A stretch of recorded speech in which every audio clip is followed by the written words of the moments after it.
So does getting a formal education like we get it here have any value to the internal well-being? You could use everything for your inner well-being.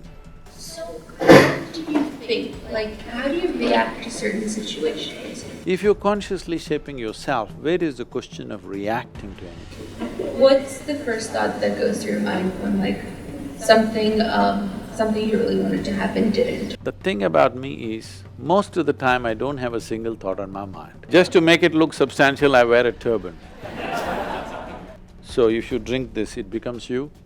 Yes, but no. Yes, because it definitely… How is it yes but no? Do you know 2/3 of your body is just water? Yes, but it's not necessarily that. And also you go to the restroom every day, so like… Okay, 1/3 of this water becomes you, all right? I didn't know you were trying to be that specific.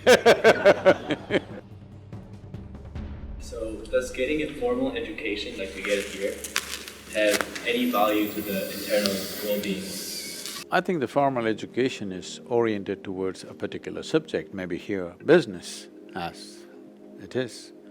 You could use everything for your inner well-being, but the fundamental orientation has not been done, I would say, right from primary education. The society itself is not oriented that way. Entire society here and now slowly in the rest of the world is becoming such. Well-being means, what are the 10 things I must have in my life? People have those 10 things and you still see them miserable. You see people driving their dream machines. You just stop the traffic for 5 minutes, people will be fretting in their dream machines. They're not happy that they can spend extra 5 minutes in their dream machine. They're just fretting. They're on the edge of bursting at each other. This is not because of situations. Situations are better than ever before. I want you to understand, as young people, as a generation of people, never before in the history of humanity have we known these kind of comforts and conveniences as you people are enjoying right now. Never before, yes? But never before humanity has complained as it's complaining today. We are becoming such a whining generation of people though everything has become easy, we don't have to physically work for anything for that matter, yes? Everything comes, if you turn on a switch, everything comes. I want you to look back 200 years ago, if you wanted water, you had to carry something and come. If you wanted food, you had to go out and get it. Now everything comes, you just have to order it on your phone. In spite of that, we're complaining. No, the future generations, the young people here, you should see that we are having physically the best possible life that human beings ever had. Now, making it good for ourselves and everybody around us should be our commitment, experientially good. That will not happen unless we turn inward and we know how to manage this one. Above all, those of you wanting to become leaders, you must understand, being a leader means in some way you have to manage 1,000 or 10,000 minds. If you cannot manage your own mind, how will you manage 10,000 minds? It'll be a disaster.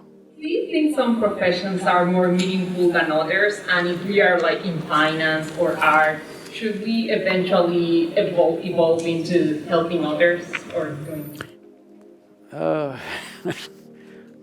Can I tell you something that happened a couple of years ago? A young boy, a 12-year-old boy, who was studying in one of our school, wrote a letter to me. He's just 12 years of age. He wrote a 2-page letter to me. I was amazed at the clarity with which he wrote. I had never seen a 12-year-old boy writing that kind of a letter. It was too mature and clear and beautifully articulated. So I thought, who is this fellow? I want to see him. So in India, it's very rare for people to get an appointment with me because my schedule is 20 hours a day, it's fixed up 7 days of the week. So I gave an appointment to this boy. So he came and said, I don't want to end up like my parents, just doing this and that, working for a living. I said, hold it. It's fine, you want to do something different is fine. But the moment you look down upon something, you will not do anything significant in your life. So I told him a simple thing. We have a center where nearly 4,000 people are living, and every day we have at least 5 to 10,000 people coming as guests and going. So I told him, see, tomorrow morning, if I close the meditation hall, everybody comes, morning sadhana starts at 5:30 in the morning there. I said, when they come for the meditation hall, if I lock it and keep it without any explanation, and if people just say, Sadhguru has locked it, everybody will think, oh, there must be a higher purpose, let's wait, all right? They will wait. 1 day, 2 days, 10 days, they will wait, thinking something bigger is coming. But if I lock the dining hall, 10 o'clock is our meal in the morning. Suppose I close the dining hall and the word is spread, Sadhguru locked the door of the dining hall. People will think maybe today evening a feast is coming and they will wait at least till evening. But if I lock up the toilets in the morning, people will freak within 5 minutes. So I asked him, which is more important, meditation, food or shit? So don't ever look up at something or look down on something. This is a simple thing you have to learn. There is nothing to look up to, there is nothing to look down upon. If this one thing you learn, never look up at anybody, never look down on anybody. If you simply learn to see everything for what it is, in every sphere of life we can do something significant. So, what do you think? Like, how do you react to certain situations? What's the first thought that goes through your mind when like something you really wanted to happen didn't? Or what do you think when you meet a new person? I think when I was introduced, Jonathan was saying I was raised. I always felt only cattle are raised. Human beings should not be raised by anybody. Nobody should raise you. That's what human means. A human means you can consciously shape yourself. If you're consciously shaping yourself, where is the question of reacting to anything? You can respond as according to your intelligence and your inclinations of the day. But the moment you react, you're enslaved to the situations in which you live. So when something doesn't go your way, see, you must understand, I'm in charge of a foundation which is nearly 4,000 full-time volunteers and over 3 million part-time volunteers doing variety of work. Volunteers means none of them are qualified for the job.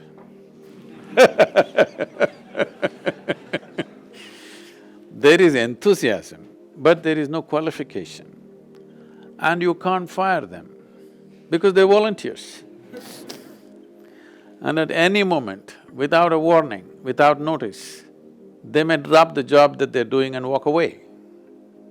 In spite of that, I must tell you, as we sit here today, there are a few hundred programs, inner engineering programs going on in the world.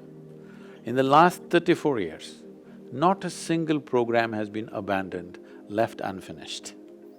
That's a lot of management, isn't it? Because the entire process is about keeping people in an inspired state that they will hold what they're doing more important than their life and make it happen. Does it mean to say everything is happening the way I want it? No. If at all, if anybody has to go crazy on this planet, it's me. Because there are too many things. People keep telling me, Sadhguru, you're starting this one more project. If it doesn't happen, what to do? If something does not happen, or if nothing happens, if everything that I'm doing fails tomorrow morning, I will still live blissfully and die blissfully. So this is one thing that you must ascertain within yourself. Your way of being is not determined by what is happening around you. What happens within you must be determined by you. What happens around you There are too many forces involved, isn't it? When we want to do something in the world, there are too many forces which have to cooperate. Not all of them may cooperate. Never all of them will cooperate 100%. Nobody around you will happen 100% your way. You're still a young girl. I'm telling you, if you have large expectations of people, no one, not one single person in your life will happen 100% your way. 51% if they happen your way, you have controlling stake on the whole situation. But this 1% must happen your way, isn't it, 100%? If this person is happening your way, how do you keep that person? Blissful or miserable? That's all. You keep this blissful, then in every situation you'll do your best. And that's all you can do. Just because you freak and fret, nothing happens better. So what is the first thought? The thing about me is, most of the time I don't have a single thought on my mind. I'm just empty-headed. Just to make it look substantial, I wear a turban. I don't have a single thought on my mind most of the time. When I want to think, I sit down and think. But otherwise, I don't have thoughts flying in my mind. This is a simple thing you have to do. The moment you're not identified with anything that you're not, when I say anything that you're not, right now, the water in this glass, is this you? If you drink it, will it become you? No? If you drink this, will it become you or not? How did you get this body, huh? Were you born like this? Your normal birth or no? No, a few people fell from heaven, that's why I'm asking you. If you were normal birth, you were only this much, now you became this much. How? Just the food that you've eaten and the water that you consumed, isn't it? So if you drink this, it becomes you? Yes, but no. Yes, because it definitely helps. How is it yes but no?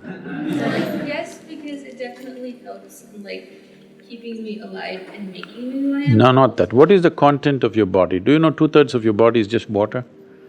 Yes, but it's not necessarily that water. Where did it come from then? I mean, you drink water every day. Yes. And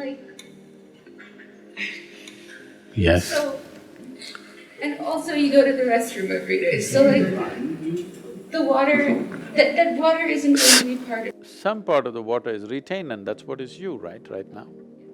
So I'm asking, okay, 1/3 of this water becomes you, all right? I didn't know you were trying to be that specific. The food that you eat and the water that you drink has become you, isn't it?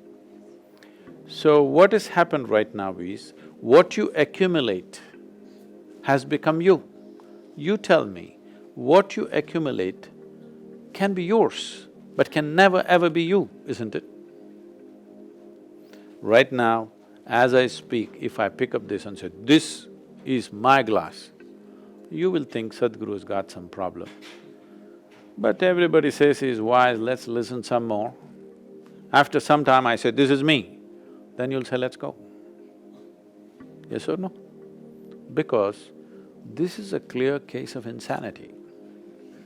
The moment you believe something that is not you as yourself, even medically you qualify. Yes. But that's what has happened. The food appears on your plate, you say, this is my food, then you eat it and then you say, this is me. This is the heap of food that we have gathered has become you. The heap of information that you gathered has become you. The moment you identify with something that's not you, then your mind is ceaseless activity. Ceaseless activity does not mean intelligence. Ceaseless activity or uncontrolled activity means madness. Only satisfaction or only little bit of relief that you may have is everybody around you is in the same state. This mind is truly useful, this hand is useful only because it takes instructions from me. If I want it to go, it goes, if I want it to stop, it stops. The same is true with the mind, isn't it? I'm asking you, does it take instructions from you? If it took instructions from you, I'm sure you would choose to keep yourself blissful every moment of your life. Whatever your intentions may be for the neighbor, but for yourself, it's very clear you want highest level of pleasantness, yes? If you had a choice between blissfulness and stressfulness, what would you choose for yourself? You must make a choice, I'll bless you. What would you choose for yourself? Pleasantness, isn't it? If you take charge of this, this will be pleasant. Outside, well, it's a question of skill. Not everybody can create external pleasantness because you will have to harness many forces.